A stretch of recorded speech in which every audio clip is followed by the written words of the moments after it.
Broadcast is now starting. All attendees are in listen-only mode.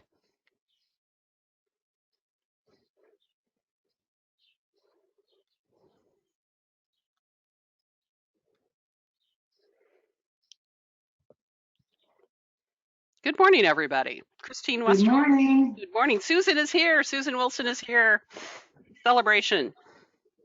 Yeah, I am coming to you from my new office, so I'm not quite assembled here, but I'm ready for the webinar. All right. That sounds great. We Susan, moved to a much nicer environment.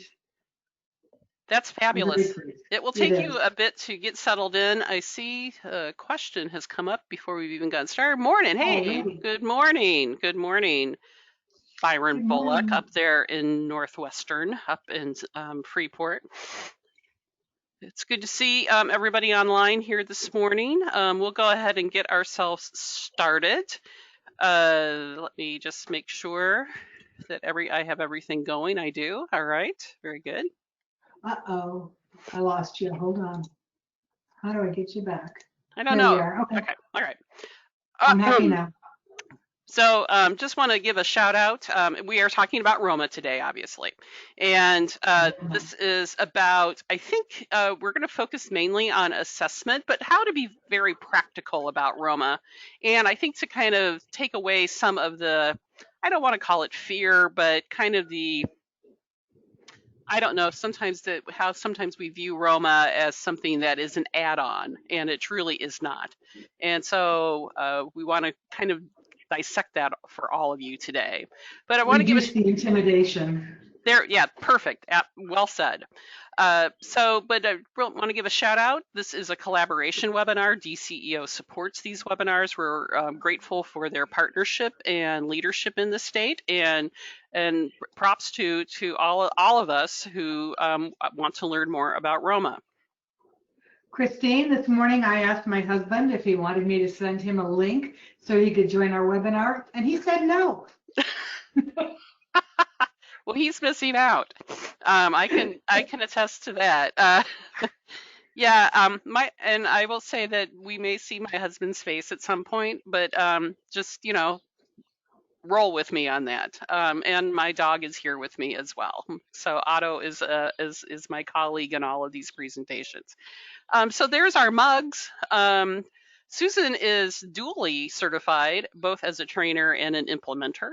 I am fortunate enough to have acquired finally the master training status a couple of years ago, and so we're happy to here to drop some information on you about Roma, and again, how is it we can be very practical and mindful about how we use Roma at the agency.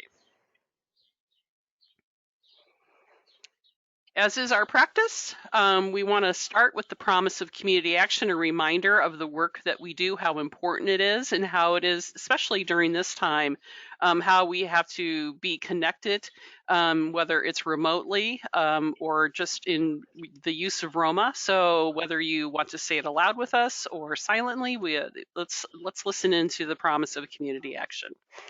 Community action changes people's lives, embodies the spirit of hope, improves communities, and makes America a better place to live.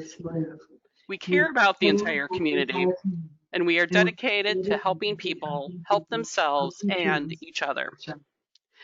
Just as a reminder for all of you, please use your dashboard. We encourage you to ask questions or to make comments or to share practices. Roma practices that some of you are already using at your agency. We want this to be a conversation. We may have that credential, but we know there's a lot of good Roma knowledge floating around that we need to share with one another. So please, please, please talk to us. There's also a survey that will be launched after this. We would encourage you to take a few minutes to fill out that survey completely for us because it is your responses to that survey that drives this webinar series. And we are doing one more, correct? Is that right, Susan? Am I remembering that correctly? I believe so. Okay. Yes. On the 24th. Yes, next Wednesday.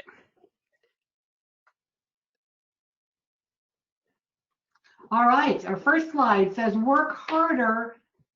Work smarter, not harder, and read better.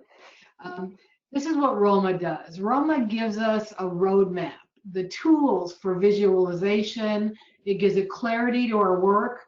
ROMA guides us towards working toward the common goals in our mission statements and also in the 3 national goals.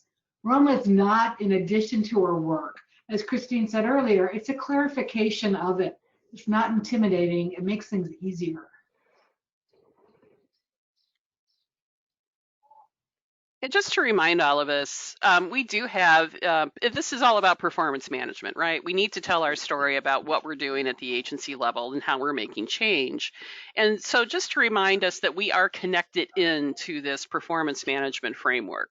We have local organizational standards. And what does that mean? Well, that means that DCEO, our funder, has reviewed the organizational standards as they were presented in IM 138 and has adapted those organizational standards that they use in monitoring the agencies, all of you. And so this is something that is expected. I will say that I have been driven by standards my entire professional career. So I was delighted to have this set of guidance to really help us not only embed the use of ROMA into our agencies, but again, to really tell our stories. That's why we have state and federal accountability measures. And that's not just true for community action, that's true for everyone who receives federal funding. The Government Performance and Results Act started in 1993, was modernized in 2010, really stipulates that if you receive funding, you have to have a system in place that measures and shares your performance and also creates an opportunity for accountability. That's why we have ROMA. That's why there is a CSBG state plan, so we can understand what's going to happen in Illinois. How are we going to respond to the needs of individuals who experience low income in Illinois? That's why we have an annual report, so we can really tell our story. What did we do? What change were we able to affect? Did we meet our mission? Again, this is something we carry all of this information forward in what we do. And another piece of this that was added in is this customer satisfaction index. I thought this was a great addition because what we do, we're in customer service mode 100% of the time, and that even includes that when we're reporting, because we provide services to customers to help them meet their needs and to help them move towards stability. That's what we do. That's what our mission statements say, and this is why we are committed to doing this work. So results-oriented, the RO in ROMA. Results-oriented describes how we focus our outcomes. Outcomes are changes or improvements. We focus on the outcomes rather than on our products or services and our outputs. I'll discuss later the difference between outcomes and outputs. What we do is good work, but we report how we changed a family or a community. What results do we facilitate? And so we're going to visit once again the work of Peter Drucker. And for those of you who are ROMA professionals or have worked on your ROMA credential, you're going to say, we got to hear from this guy again. Yes, we do. We have to remember that we are put in place to make change. And so Drucker wrote these words, and I'm going to read them because I really think this is so foundational for the work that we do. Drucker wrote that each social sector institution exists to make a difference in the lives of individuals and in society. Making this difference is the mission, the organization's purpose and very reason for being. But changing lives is always the starting point and ending point. A mission cannot be impersonal. It has to have deep meaning, be something that you can believe in, something you know is right. And I don't know about you, Susan, but that just makes me want to go and just read everyone's mission statement and have a conversation with everyone to say, is this what you're doing at your agency? Are you really doing the right things? How meaningful is this for you? And this should be the driver of moving forward when you're putting together your needs assessments, your plans, working that strategic plan. It's always circling back to this mission. For those of you who are regular attendees of this webinar series, you know that we repeat this all the time because it's so important for us to remember and to really follow that mission. Shameless plug again for getting ROMA trained in your agency, because reviewing your mission statement is something we can assist you with to make sure that it is really what you do and what you intend to do. Exactly. Yeah, and so yeah, Spend a lot of time on that. when we have 6 trainers in the state, we have 32 implementers. There's a lot of help out there for you. So consider the survey, your community needs survey. Cast the survey net far and wide. Include not only those who stay after an appointment to fill out a survey. That's good, but that's not enough. Remember, not all your clients can read English or even read at all. Use volunteers, use Google Translate, use whatever it takes and get creative. All opinions matter just as much. Remember those who don't have transportation to your office. Remember to give surveys to like hotel managers or grocery clerks, the people who handle the vouchers. Get their input on agency services. Also, consider giving surveys to first responders, the people who provide referrals to your agency. Get the opinions of staff of other agencies. This reciprocal relationship will benefit both you and the other agencies, as well as your customers, when you share your strengths and your gaps. Utilize focus groups. Again, a heterogeneous group for input. Remember, your clients know best which services are most beneficial and which of their needs are not being met. They know. Although you want as much information as possible, keep in mind that people don't mind short surveys, but they may be turned off by really long surveys or really long questions. So DCEO has asked IACA to create a new survey, one that is shorter and more concise for this very reason. Also, use community commons to your advantage. They've already done a lot of the work for you. Use census information, use the school report cards, seek information from your local healthcare provider's needs assessment. Take advantage of the information that already exists. Again, far and wide, get into all your corners, all those nooks and crannies. The more information you have, the more accurate your information will be. Absolutely, and I'm just going to put the word out there that ICA will be working on the development or redevelopment of the customer survey.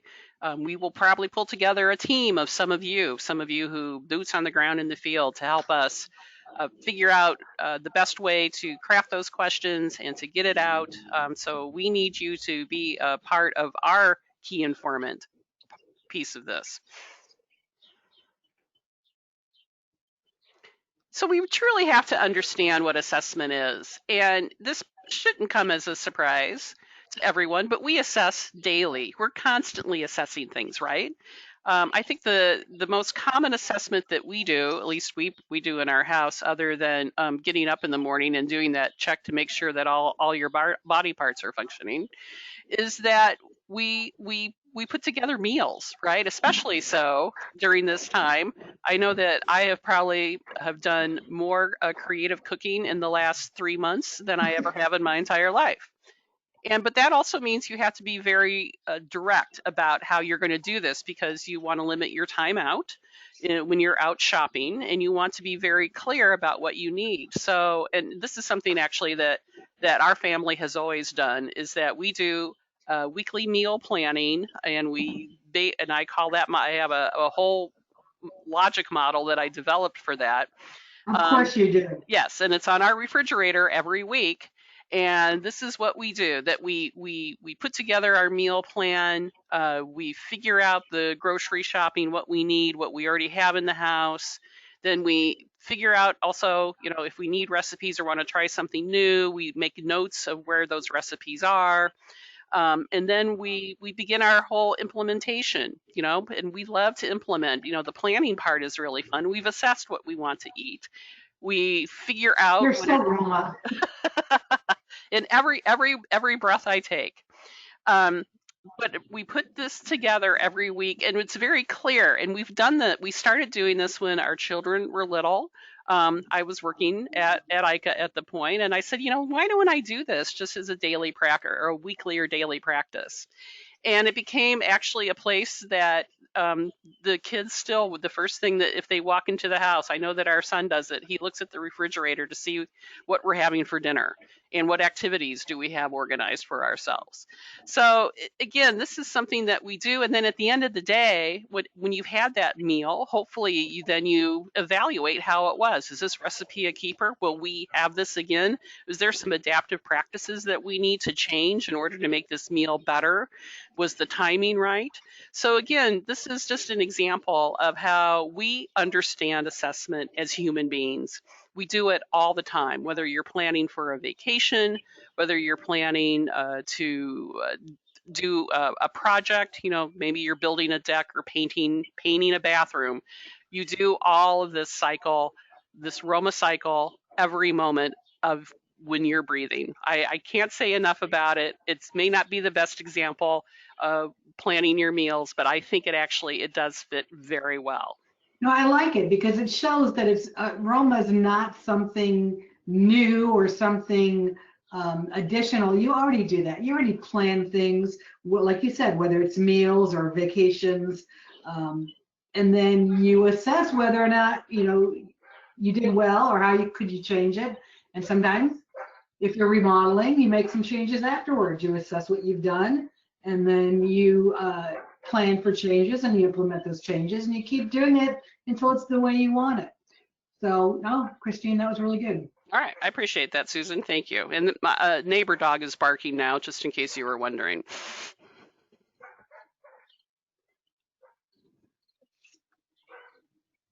Communicate routinely. I'm going to, seems like we do a lot of repeating, but I think we're trying to get our point across, especially to those who are new to Roma. We encourage communication and we discourage silos.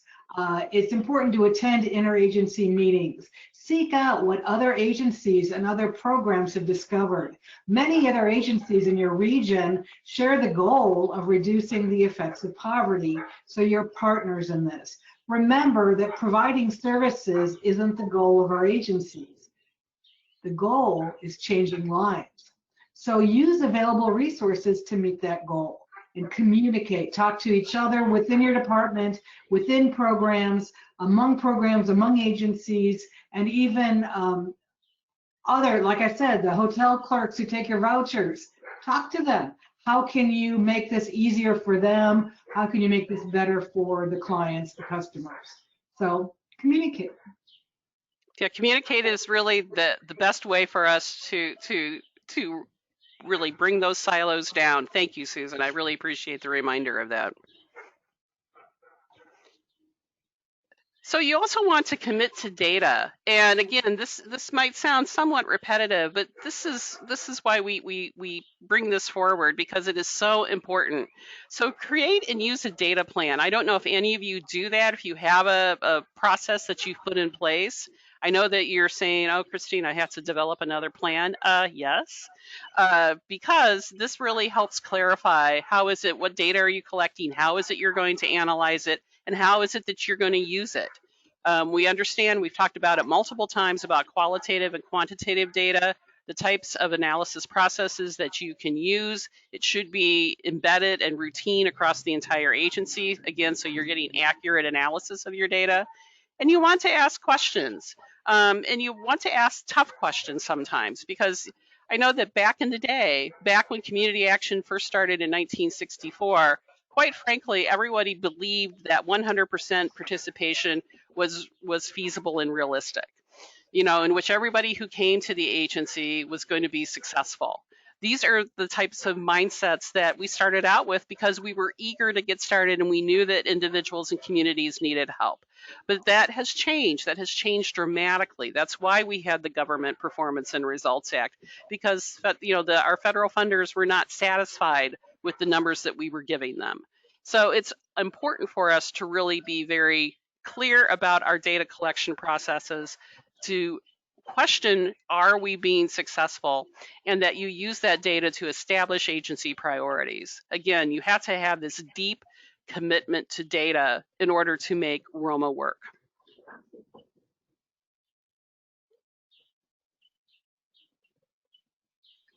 All right, everything counts. So community action agencies must commit to data collection, like Christine said. Every 3 years, our agency gathers the information to determine the underlying causes of poverty, identify the services available and the awareness that those services are available, and to identify the unmet needs of the most vulnerable populations. Executing this community needs assessment is one of the organizational standards, but you don't have to do it alone. Use the tools available that we discussed earlier. No doubt right now, some of your work is being done electronically for the first time. Do the clients prefer that? Can you continue that after we recover from the pandemic? Ask them. That is a small change which can benefit staff as well, and it may allow more customers to be served. So collect your data every place you can. Yeah, Susan, absolutely. And I think that I'm going to refer to just a partial sentence in the guidance from the organizational standards in category 9, which is data and analysis. It says that individual stories are compelling when combined with quantitative data. No data without stories, and no stories without data. And we talked about the importance of storytelling during these webinars, but again, this is why we want these stories to be told. I'm sure that many of you have seen that during this time of the pandemic, that the partnership is collecting stories of what agencies are doing. I know a survey went out a couple of weeks ago. It will continue to go out. I know that when that initiative first started, we were trying to gather some stories to share with the partnership, and I think they determined that it would probably just be easier to go to all the agencies. And so again, I would encourage you again to think through very clearly and carefully about what your data plan is.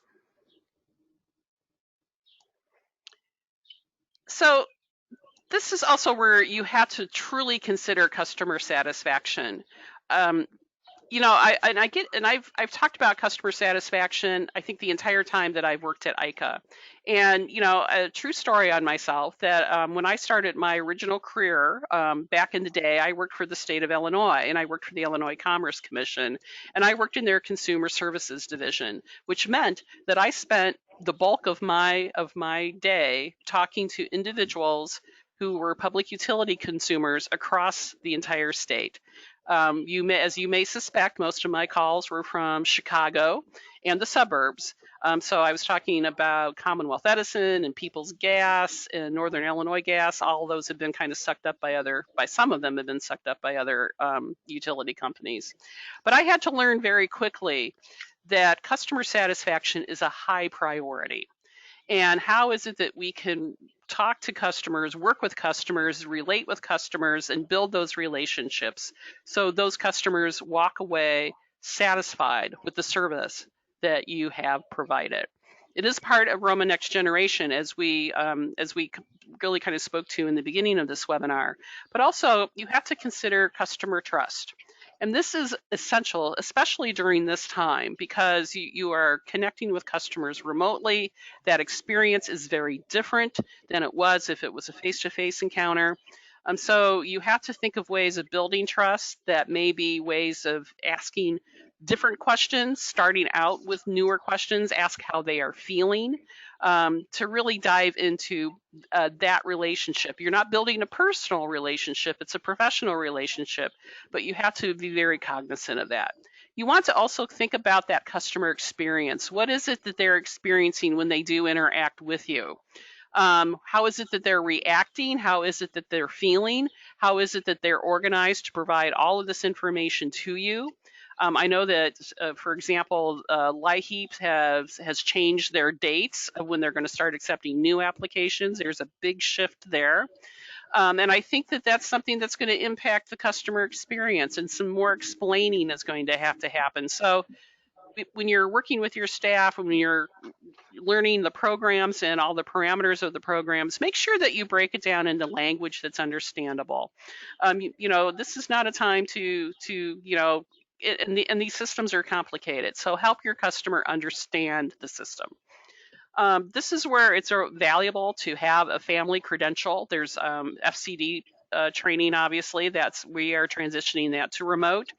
There's opportunities to learn about how to be a coach, how to be a mentor. Would really recommend that you look into that. If you want training, please let me know.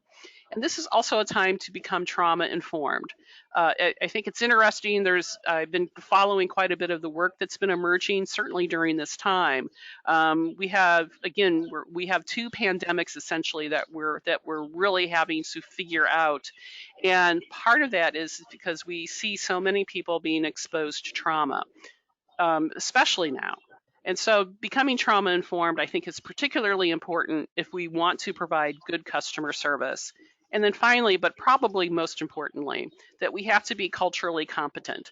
We see people from many walks of lives who have different experiences, and we need to have a willingness to have those conversations, to not offend anybody, and to really understand that when we ask for private information, that may be offensive for some.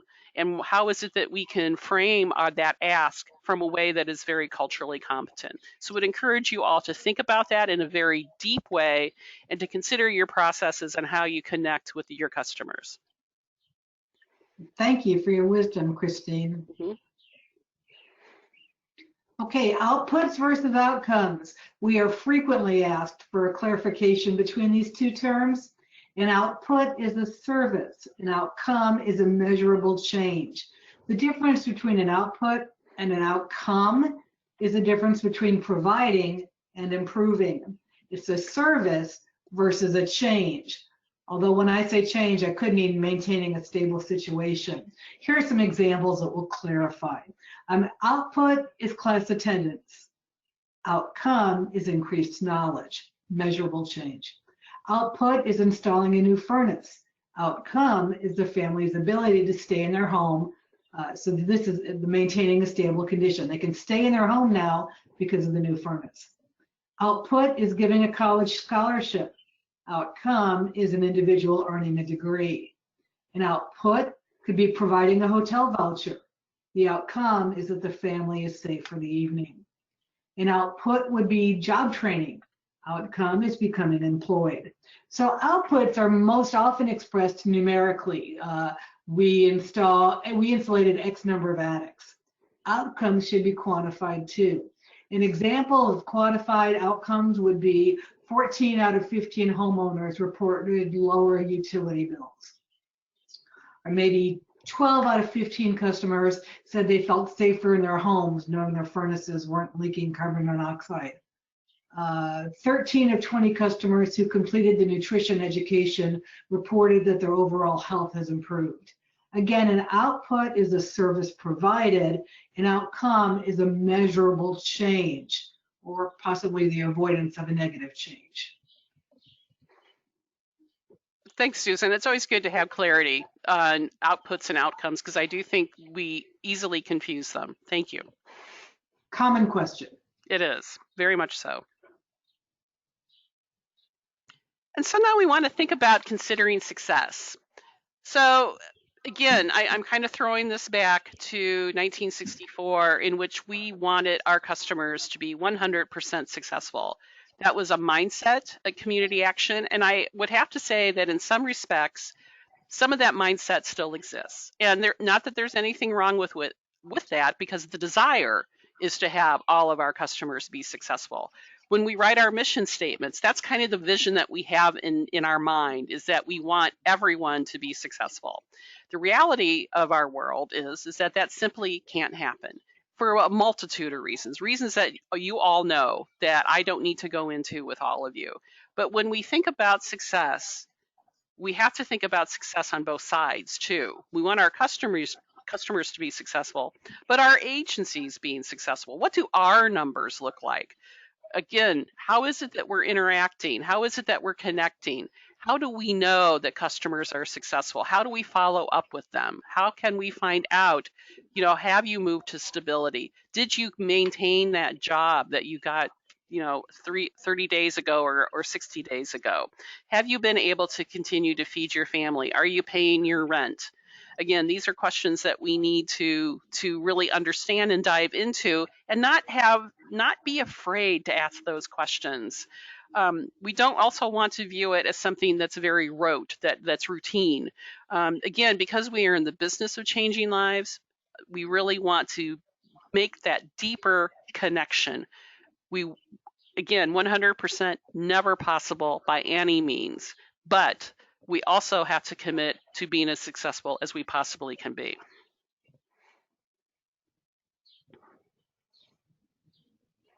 Maximum feasible participation.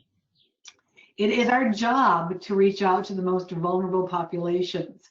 Your tripartite board is designed to partially fill this goal, so that's part of it. But remember to include as many voices as possible. Your success stories are out there. Find them, document them, and find out how else you can change lives in your community. Involve the voices and the actions of people with low income because it enriches our work and shares our stories of success and celebration. That's right. It is in our DNA. This is how we are wired. We want people to be successful. We want them to be involved. So we have to say out loud, we've said it out loud in the past, but this truly is a difficult time and it's a busy time. We know that you are all had to submit new community action plans based on your CARES Act funding. That means that you're serving people at 200% of poverty. That's a shift in practice and direction. But if you have the capacity to really apply and use ROMA principles now, you do hold the potential of streamlining your work and ensuring that you have the capacity to do what you are doing. You're following your mission, you're doubling down on your mission, and you're getting this done for people who need you now. Oops. Sorry about that. I'm going to silence myself. Okay, Rapid Roma. Identify your needs. They provide the impetus for your work. Remember your mission. Have you reflected on your agency's mission statement? Is it working for you? If it is, good. If it's not, change it. And that's something your ROMA professional can help you do, is to look at your mission statement and establish that, yeah, this is exactly right, or maybe we need to shift it. Assess your work. Is your work results-oriented or task-oriented? You should be able to document quantifiable changes. Acknowledge that although the community needs assessment is usually every 3 years, we need to assess our customers' needs, our agency goals, our services, our referrals, and make necessary revisions as an ongoing process. Especially now when we need an additional community needs assessment for COVID-19, like Christine just addressed. Remember that ROMA is a cycle. It's moving and it's repeating. It's continuous, like any cycle would be. And Christine, talk about the cycle. Yes, I'm going to talk about the cycle, and I apologize for my dog making a guest appearance. I think he was just agreeing with ROMA principles. Yeah, well, you know, he does follow them. Ask Otto. He would be happy to tell you. He probably knows as well as anyone. He does. He does. And he is included in, you know, all of our planning here at our house. And again, I know that many of you have the same type of plans. I have a friend who goes on vacation, and she will occasionally share her daily itinerary with everybody, and it is so detailed. It is fascinating. But honestly, she is a very successful. She works at the University of Illinois Springfield. She is a fundraiser for their foundation, and man, she kills it. And so I attribute it to her ability to be organized, and she truly does follow this ROMA cycle. In that, everything is always assessed. We're always looking. In fact, we need to be on constant lookout now of what our community needs and resources are. Things are changing rapidly. I know that I've been paying attention, certainly here in the Springfield area, and we've had new nonprofits pop up overnight. Who are addressing the special needs. I know one of the biggest initiatives that I've seen is the micro pantries that have burst up all over Springfield, and how just wonderful it is to see all of the people whose hunger needs are being met. But again, that was done with an assessment and planning. In fact, there are daily updates on the status of these micro pantries. So they planned, they've implemented, and then they're sharing results. And that's the other key piece of this, is sharing those results. Then they're evaluating to see what's going on. And again, we use this cycle daily. We use it, and I can't emphasize it enough. Assess, plan, implement, achieve results, and evaluate. The place that I have repeated, and I'll say it again, Barbara Mooney reminds us that implementation is where we get really excited, because that's the boots on the ground. That's when we get to see the faces of the people that we serve, hopefully, at some point in the distant future or near future. But then we get to the achievement of results. We like to see that, but then we really have to take the time to analyze and to really evaluate what is it that we have been successful, what didn't work, what can we shift, what can we maybe not continue to do. So it's important for us to follow this cycle. We're in and out of it every step of our way, especially when we're working at a community action agency. So again, I know this is a bit repetitive. I apologize for that. Susan and I, though, we both agree, don't we, Susan, that this is what we have to do to commit to ROMA. Yeah, and some people are new to it, so it's new to them. But yeah, repetition, because that's how I learn. And by the way, micro pantry, way cool word. Is that new for 2020? Yeah, maybe it is. Yeah, maybe that's going to be one of what is it? The Oxford English Dictionary's new word for 2021. Yeah, micro pantry. Yes. That's what I had in college. Micro pantry. Yeah, eat a bitty pint. Yeah. all the groceries I could afford fit in a toothpick box. Right. Yeah, I remember those days as well.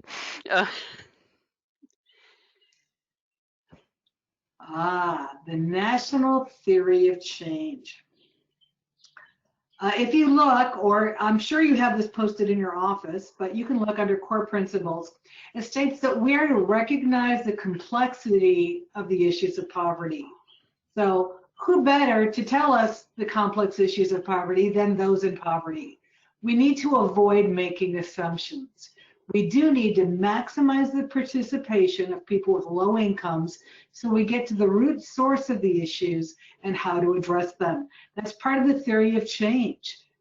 Recognize the problems and then go to the people who have the problems to find out what the issues are and how can we best serve their needs. Remember, our goal isn't to serve people. Our goal is for the people to have improved lives. Yeah, great reminder, Susan. So here we are at this time for questions and encouragement. So again, use your dashboard or raise your hand. We'd be more than happy to hear from you. If you have any questions or wisdom for us to share. If you do not have a ROMA professional on staff, you can ask us, how do you get one? Either the professional to be trained within your staff or for one of us to come visit. There are 6 of us, so doesn't have to be me. Yeah, Susan, you are our Southern Illinois representative, though. Just putting that out there.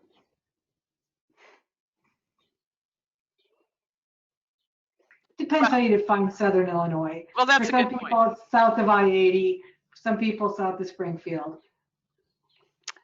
Yeah, as somebody who grew up just south of 80 and was identified once in the Chicago Tribune as a suburb of Chicago, which I say no to, I consider myself a proud Central Illinoisan. And then I have always viewed that Southern Illinois kind of starts, that line of demarcation is just south of Springfield. So I guess technically I live in Southern Illinois because I live just south of Springfield. Yeah, it's kind of hard to define. It is hard to define, and we're a big state, let's face it. And but I am in Effingham. Yeah. But I have gone down to Karnak, if you know where that is, which is a lovely little town, not far from the Ohio River. And I've been as far north, Christine, with you in Green Bay, Wisconsin. And anyone who asks for help gets it. And no one's asking for help right now, so come on. Yeah, they're thinking about it. They're thinking You're about it. thinking. So you know how to get a hold of us. We're always happy to have a conversation about Roma. It's something I now that you know, full disclosure, that I use Roma every day. Um, really would love to see this embedded as fully as possible within and I'm going to say within kind of that makeup, that DNA of our agencies, in which we just naturally use Roma without even thinking about it. It becomes a natural part of who we are. All right. All right. Well, thank you. Thank you. Also, because next Wednesday is our finale, we want to bring it. So, And a grand finale it will be. Yes, we want it to be a grand finale. So if you have ideas for us, if you want to share something, I see a question. Gina wants us to dance. Dancing, Roma, we could Roma. do that. Yeah, we've talked about dancing. Gina, if you want to, Interpretive Roma dance. that's right. If you want to join us, Gina, we'd be more than thrilled to have you in our Roma celebration next week. So I just want to express my appreciation to all of you for being on today, and also to Susan, who got recruited to be in this ride with me, and graciously agreed to be a partner in this. So Susan, thank you so much. Happy to join you. I think if Gina joins us next week, she'd wear the flash dance cutoff sweatshirt, and do a little chair flipping in the rain. Go, Gina. It could happen.